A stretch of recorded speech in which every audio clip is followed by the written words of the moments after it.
আজকের আলোচনাটি সূরা লুকমানের দুটি আয়াতকে কেন্দ্র করে। সূরা লুকমান হলো কোরআনের 30তম সূরা। এই আয়াতগুলো খুবই বিখ্যাত, এগুলোকে বলা হয় লুকমানের বর্ণনা। এখানে একজন পিতা যার নাম লুকমান, তিনি তার সন্তানকে কয়েকটি উপদেশ দান করেন। প্রথমে আমি কয়েকটি মন্তব্য পেশ করতে চাই। কোরআন মজিদে আল্লাহ কখনো কখনো মানুষের নাম উল্লেখ না করে এই ঘটনা বর্ণনা করেছেন। যেমন সূরা ইয়াসিনে আল্লাহ 3 জন রাসূলের ঘটনা বর্ণনা করেছেন, কিন্তু আমাদেরকে তাদের নাম বলেননি, তাই আমরা তাদের কারো নাম জানি না। আল্লাহ শুধু বলেছেন তিনি রাসূলদের পাঠিয়েছেন ফাআজ্জাজনা বিসালিসিন, প্রথমে 2 জন পাঠিয়েছেন, তারপরে তৃতীয় আরেকজন পাঠিয়েছেন। একজন সাধারণ মানুষ তাদের সাহায্যে এগিয়ে আসেন। মূসা আলাইহিস সালাম একটি ভ্রমণের উদ্দেশ্যে যাত্রা করেন, কারণ আল্লাহ তাকে একজনের কাছ থেকে শিক্ষা গ্রহণের আদেশ করেন। কোরআনের বাইরে তার নাম পাওয়া যায়, আর তা হলো খাজির বা খিজির, কিন্তু কোরআনে তার নাম উল্লেখ করা হয়নি। কোরআনে তাকে উল্লেখ করা হয়েছে আবদাম মিন ইবাদিনা, অর্থাৎ আমার বান্দাদের মধ্যে একজন বান্দা। অতীতে বহু নবীর আগমন ঘটেছে, যেমন বনী ইসরায়েলদের একটি ঘটনা ইঙ্গিত করে কোরআনে বলা হয়েছে ইদ ক্বালু লিনাবিয়্যিল্লাহুম ইবআস লানা মালিকান, যখন তারা বলেছে নিজেদের নবীর কাছে যে আমাদের জন্য একজন বাদশা নির্ধারণ করে দেন। বাইবেলে উল্লেখ আছে তারা এটা তাদের নবী সামাইল আলাইহিস সালামের কাছে বলেছিলেন, কিন্তু কোরআনে তার নাম উল্লেখ করা হয়নি। সুতরাং কখনো কখনো আল্লাহ নাম উল্লেখ করেন, আবার কখনো কখনো করেন না।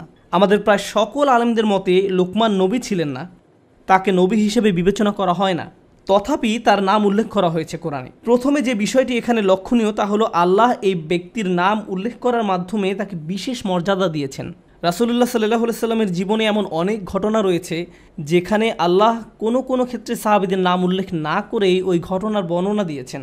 আবু বকর রাদিয়াল্লাহু তাআলা আনহুর নাম উল্লেখ করা হয়নি, আল্লাহ শুধু বলেছেন ইয ইয়াকুলু লিসাহিবিহি লা তাহজান, যখন তিনি আপন সঙ্গীকে বললেন বিষণ্ণ হয়ো না। আল্লাহ এভাবে বলেননি যে যখন তিনি আবু বকরকে বললেন লা তাহজান। কারো নাম উল্লেখ করার মাধ্যমে আল্লাহর পক্ষ থেকে তাদের বিশেষ মর্যাদা প্রদান করা হয়।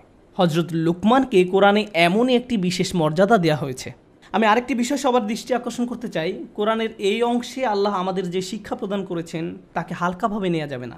এই ঘটনাগুলো ইতিহাসের এমন সব মুহূর্ত যা কোনো ঐতিহাসিকের পক্ষে লিপিবদ্ধ করা সম্ভব নয়। এই অনুচ্ছেদে যে ঘটনাটির বর্ণনা দেওয়া হয়েছে তা হলো একজন পিতা এবং তার সন্তানের মাঝে কথোপকথন।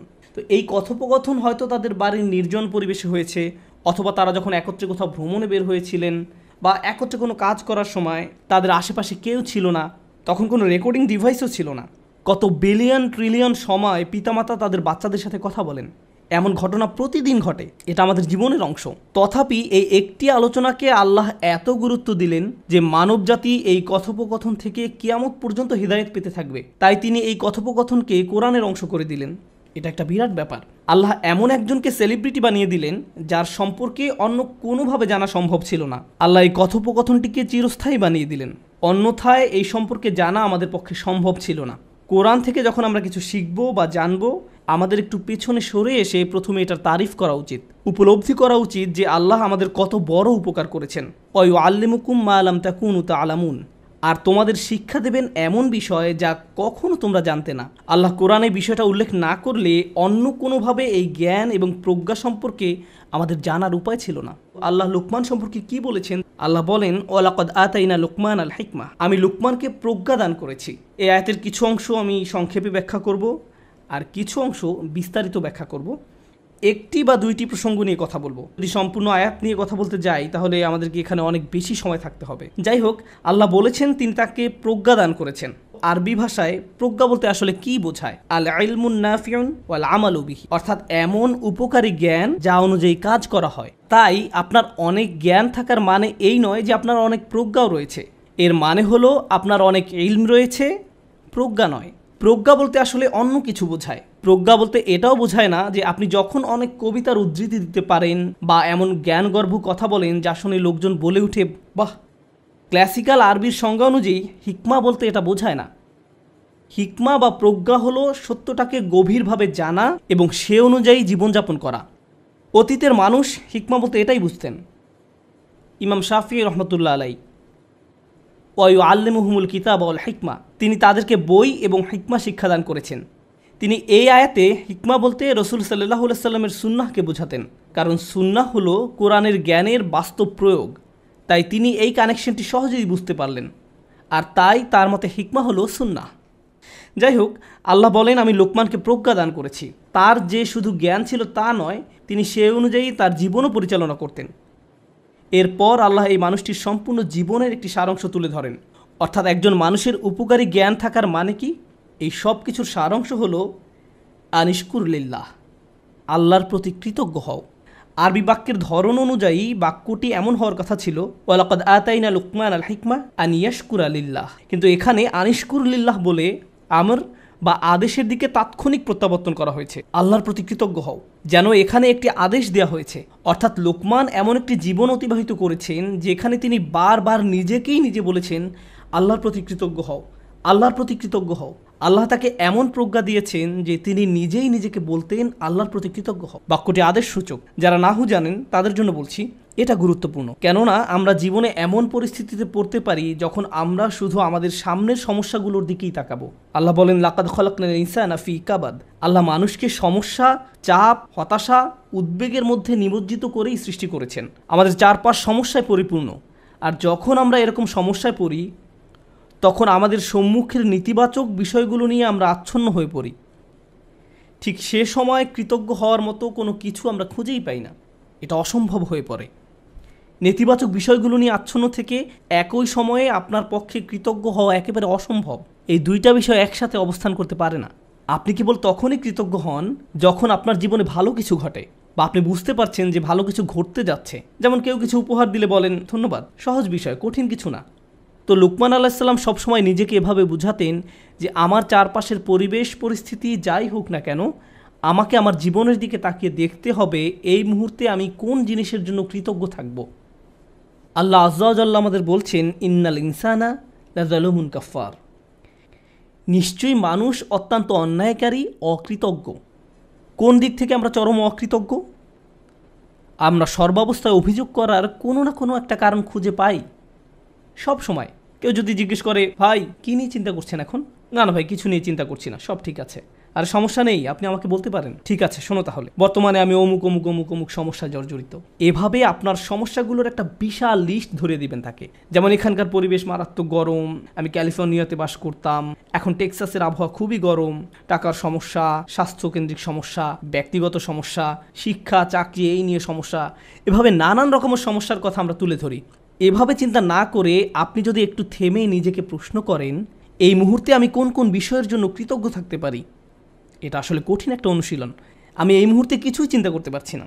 ইসলাম সম্পর্কে আপনার যতই জ্ঞান থাকুক না কেন, আপনার যত বড় দাড়ি থাকুক না কেন, বা আপনি যত শক্ত হিজাবই পরিধান করেন না কেন, এই কৃতজ্ঞ হওয়ার সাথে আমাদের বাহ্যিক ইসলামের কোনো সম্পর্ক নেই। এর সম্পর্ক আমাদের অন্তরের সাথে। আপনি হয়তো কোরআনে হাফিজ হতে পারি, আমাদের সারা দুনিয়ার সকল জ্ঞান থাকতে পারে, কিন্তু সব সময় নেগেটিভ চিন্তা করার কারণে অন্তর থেকে কৃতজ্ঞতা বোধ হারিয়ে যেতে পারে। চলুন শুকর শব্দটি নিয়ে গভীরভাবে বোঝার চেষ্টা করি। শুকর হামদের চেয়ে ভিন্ন। কোরআন শুরু হয়েছে আলহামদুলিল্লাহ দিয়ে। হামদ শব্দটি দিয়ে দুটি বিষয় বোঝায়, বিষয়টি মনে রাখুন। আমি জানি খুতবায় আমি অনেক কিছু বলি, তার থেকে কিছু বিষয় এখান থেকে চলে যাওয়ার পরেও মনে রাখুন। সেরকম একটা বিষয় হলো হামদ দিয়ে দুটি বিষয় বোঝায়, প্রশংসা এবং কৃতজ্ঞতা। প্রশংসা এবং কৃতজ্ঞতা এর মানে কি? আপনি যখন পাশ দিয়ে একটি সুন্দর গাড়ি চলে যেতে দেখেন, হয়তো বলে ওঠেন গাড়িটা অনেক সুন্দর। আপনি তো আর গাড়িটার প্রতি কৃতজ্ঞতা প্রকাশ করেন না, আপনি শুধু গাড়িটার প্রশংসা করেন। কিন্তু কেউ যদি আপনাকে সুন্দর একটি গাড়ি উপহার দেয় তখন কি করেন?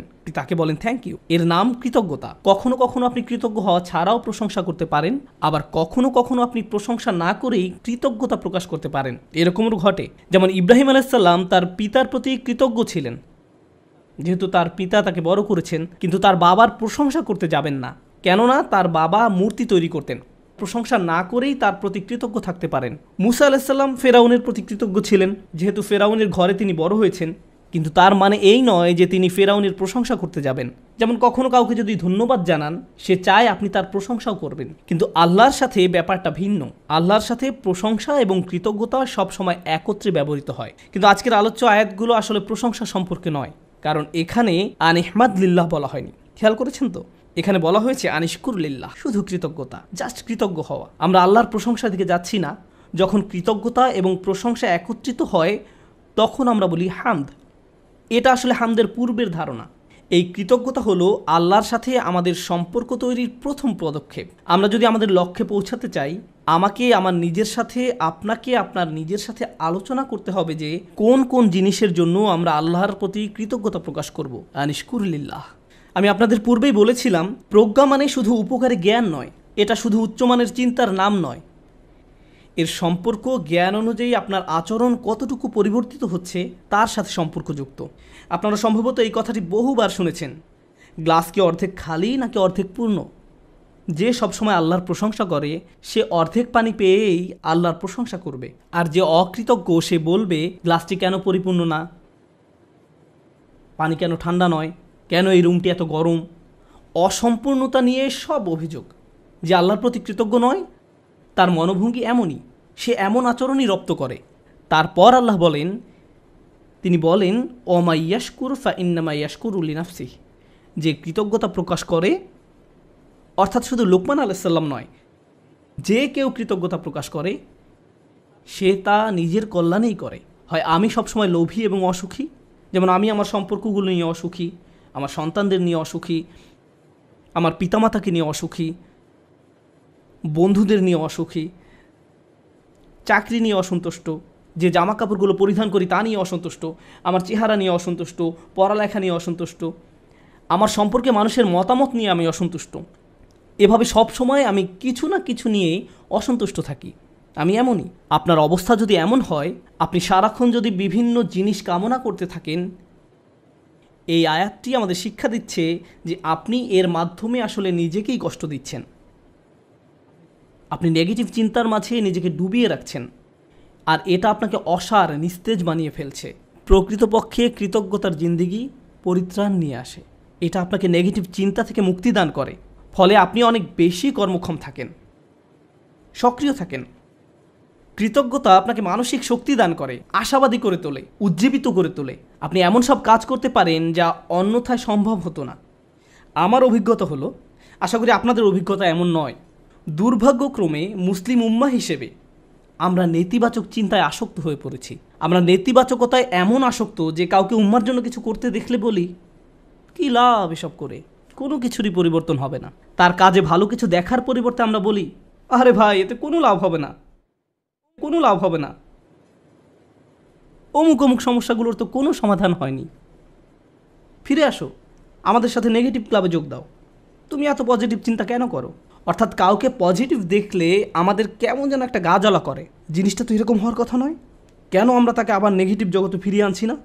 দুঃখজনকভাবে কখনো কখনো এই মনোভাব এমন মানুষদের মাঝে দেখা যায় যাদেরকে আমরা অনুসরণ করি, যেমন পিতামাতা। যখন একজন পিতা সবসময় নেতিবাচক চিন্তা করেন, যখন মা সবসময় নেগেটিভ চিন্তায় ডুবে থাকেন, কিভাবে সেই পরিবারে কৃতজ্ঞ ছেলে মেয়ে বেড়ে উঠবে? তারা যদি আপনাকে সবসময় অভিযোগ করতে দেখে, সব সময় আপনাকে দুঃখ ভারাক্রান্ত দেখে, আপনার বাচ্চারা যদি আপনাকে কখনো কোনো কিছুর জন্য কৃতজ্ঞ হতে না দেখে, কার কাছ থেকে তারা কৃতজ্ঞতা শিখবে? এমন অনেক মুসলিম আমার কাছে আসে যারা নিজেদের ধার্মিক মুসলিম হিসেবে পরিচয় প্রদান করে না। আমি আপনার কিছু ভিডিও দেখেছি, কিন্তু আমি আসলে কখনো মসজিদে যাই না। আমি তখন জিজ্ঞেস করলাম যে কেন আপনি নিজেকে ধার্মিক মুসলিম হিসেবে পরিচয় দেন না? নিজেকে ধার্মিক মুসলিম সমাজের অংশ মনে করতে আপনার দ্বিধা কেন? উত্তরে তারা কি বলে জানেন? তারা বলে এই ধার্মিক মুসলিমরা সব সময় বিপর্যস্ত থাকে, তাদের সবসময় রাগান্বিত দেখায়। কিভাবে এমনটা হলো? যে মানুষদের কাছে স্বর্গীয় ব্যাপার রয়েছে তাদের অবস্থা এমন কি করে হলো? এই আয়াতে প্রজ্ঞা বলতে কৃতজ্ঞতা বোঝানো হয়েছে। হিকমার সারমর্ম হলো, হিকমার নির্যাস হলো শুকর বা কৃতজ্ঞতা। যে নিয়মিত আল্লাহর দিন সম্পর্কে জ্ঞান লাভ করতে থাকে তাকে কেন এমন দুর্দশাগ্রস্ত লাগবে? মূলত আপনি যত বেশি কৃতজ্ঞ হবেন আপনাকে তত বেশি ইতিবাচক দেখাবে। সব সময় সব কিছুতেই আপনি ইতিবাচক দিকটি খুঁজে পাবেন।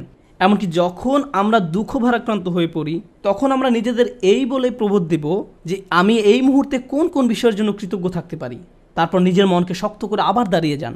এখন আমার মুসা আলাইহিস সালামের কথা মনে পড়ে গেল। আমি আসলে সব সময় মুসা আলাইহিস সালামের এই ঘটনাটি দ্বারা অনুপ্রাণিত হই। তিনি নীল নদ পার হয়ে অপর প্রান্তে চলে গেলেন। তার সাথে বনি ইসরায়েলের হাজার হাজার মানুষ, আর সবাই ঘরবাড়িহীন, নিঃস্ব। তার উপর তারা মরুভূমিতে বিচরণ করছেন। তাদের মাথার উপর কোনো ছাদ নেই। পুরুষ, নারী, শিশু, বৃদ্ধ সবাই হয়তো কষ্টে কান্নাকাটি করছে। আমরা এখন টেক্সাসের 100 ডিগ্রি ফারেনহাইট তাপমাত্রায় 20 মিনিট থাকতে পারি না, বলে উঠি আমাকে এখনই বাসায় যেতে হবে। আর তারা মরুভূমিতে বাস করছেন। এখন মূসা আলাইহিস সালাম তাদেরকে শান্ত করার লক্ষ্যে তাদের উদ্দেশ্যে বক্তব্য দিবেন। তিনি তাদেরকে বললেন, লা ইন শাকারতুম লা আযীদান্নাকুম, যদি তোমরা কৃতজ্ঞ হও আমি তোমাদের বাড়িয়ে দেব। আমি ভেবেছিলাম যে তিনি তাদের ধৈর্য ধরা নিয়ে খুতবা দিবেন, কিন্তু না, তিনি তাদের উদ্দেশ্যে কৃতজ্ঞতা নিয়ে খুতবা দিলেন। কেউ হয়তো বলতে পারে, আরে আমরা কি নিয়ে কৃতজ্ঞ হব? আবহাওয়ার অবস্থা দেখেছো, আমাদের বাচ্চাদের অবস্থা, আমরা ক্ষুধায় কাতর, গায়ের জামাটা ছাড়া আর কোনো জামা নেই, আমাদের কোনো খাবার নেই, কৃতজ্ঞ কিসের জন্য কৃতজ্ঞ হব?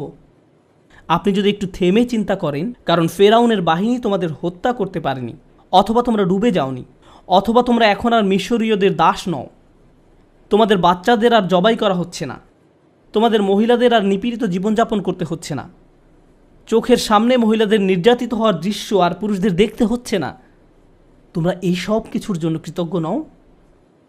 অভিযোগ করছো? কৃতজ্ঞ হওয়ার জন্য আপনি সব সময় কিছু না কিছু খুঁজে পাবেনই। সব সময় এমন কিছু পাবেন যা আরও খারাপ হতে পারত।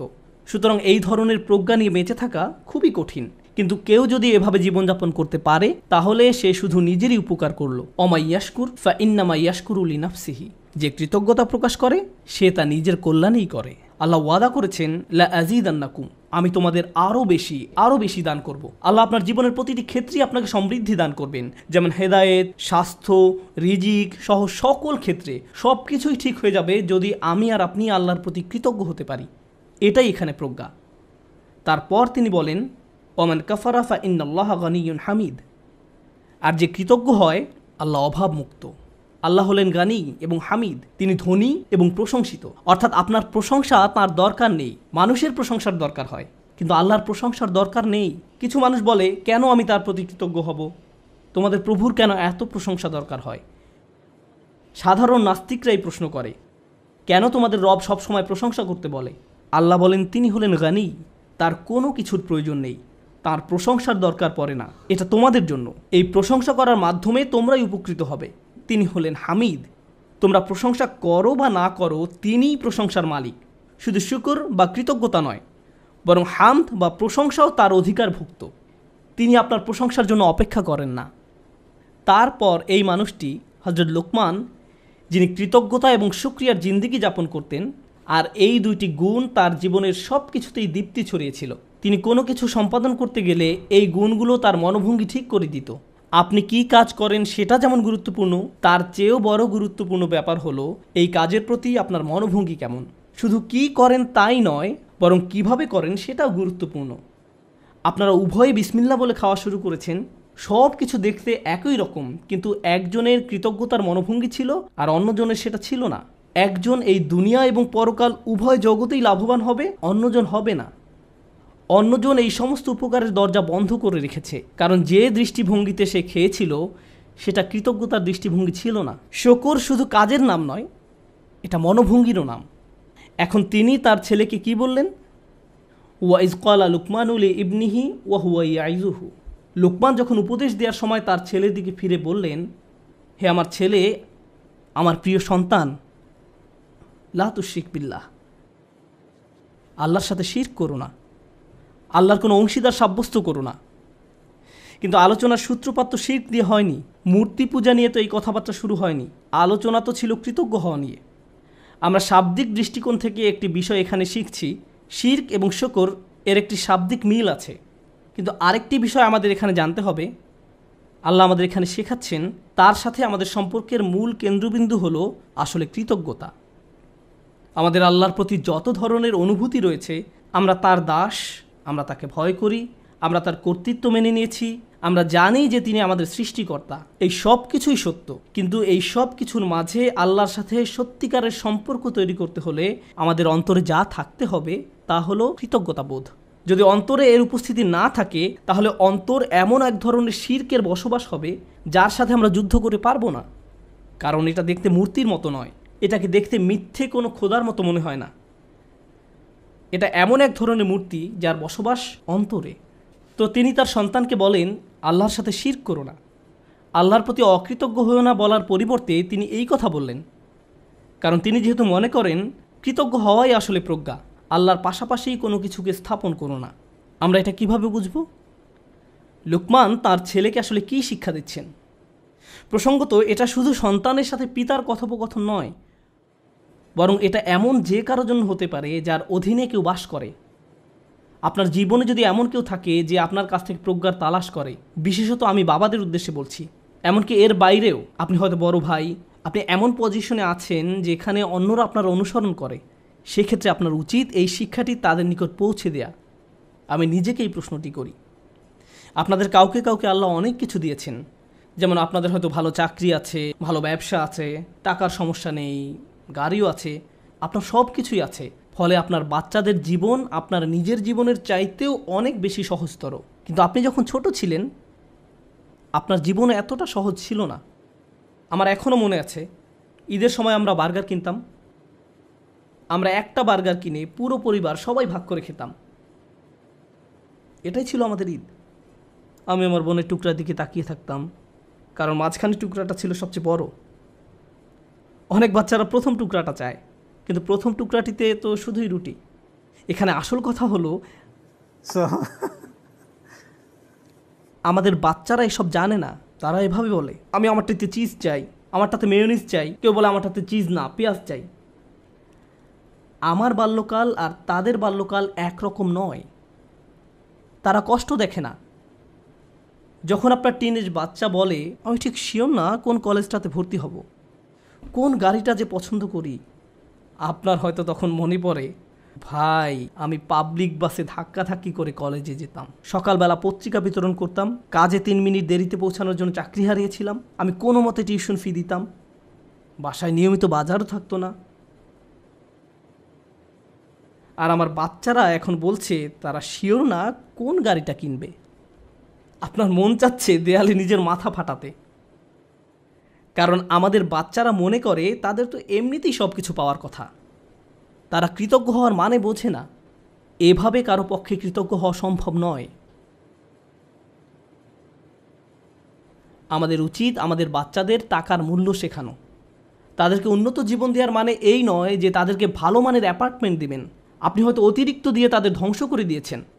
আপনার বাসা যদি খেলনায় পরিপূর্ণ থাকে আর তারা শুধু আরও নতুন নতুন খেলনা চায়, 2 দিন আগে কিনে দিয়েছেন সেটা ময়লার বাক্সে, তাহলে এই সব শেখার মানে কি? এই তিলাওয়াতের অর্থ কি? আনিশকুরিল্লাহ মানে বাবা হিসাবে আপনাকে কৃতজ্ঞতার জীবনযাপন করতে হবে, এবং আপনি আপনার সন্তানকে কাজের গুরুত্ব বোঝাবেন, রিজিকের গুরুত্ব বোঝাবেন, তাদের যা আছে তার গুরুত্ব বোঝাবেন। তারা যেন যা নেই তা নিয়ে অসন্তুষ্ট হয়ে না থাকে। ঈদের সময় বাচ্চারা ধনী হয়ে যায়। এই সময়টা ছিল আমাদের বাচ্চাদের কৃতজ্ঞতা শেখানোর একটা সুযোগ। কারণ রমজানের আয়াতের শেষে আল্লাহ কি বলেছেন? যেন তোমরা কৃতজ্ঞ হতে পারো। তুমি কত পেয়েছো? তারা একজন আরেকজনকে এভাবে জিজ্ঞেস করে, 2000 টাকা, আমি পেয়েছি মাত্র 1500 টাকা।